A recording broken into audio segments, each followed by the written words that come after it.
The new measure of one side of a rectangle is 4% longer than its original length, and that of the other side is 5% shorter than its original length. Find the percentage error in measuring the area of the rectangle. Now, whenever we encounter such kind of a question where we have to find the percentage change or the percentage error in the area of rectangle, we can use the formula for successive percentage change. The formula for successive percentage change is A plus B plus AB by 100. Now, if it is percentage increase or percentage more, then the sign is positive.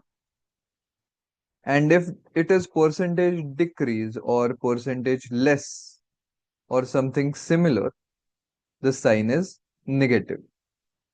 So this signs positive and negative are applicable for A and B. So for this particular question, it is given 4% longer. So 4% longer is 4% more of the length.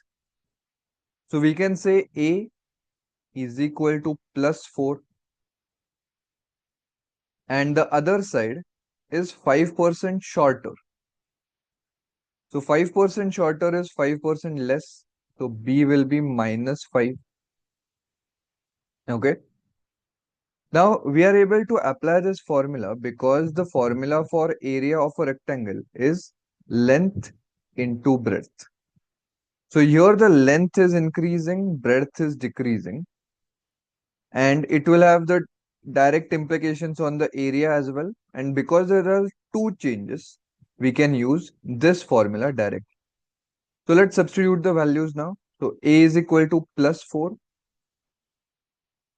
B is equal to minus 5. So plus 4 minus 5 plus 4 multiplied by minus 5 upon 100.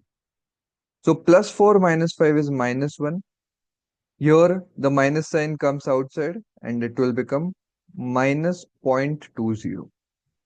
So eventually we get the resultant percentage change as minus 1.20 percentage. Now because it is minus, that means it is 1.2 percentage decrease. Now here it is not asked increase or decrease, more or less. It is just asked error. So the answer will be just 1.20 percentage. So answer will be option A.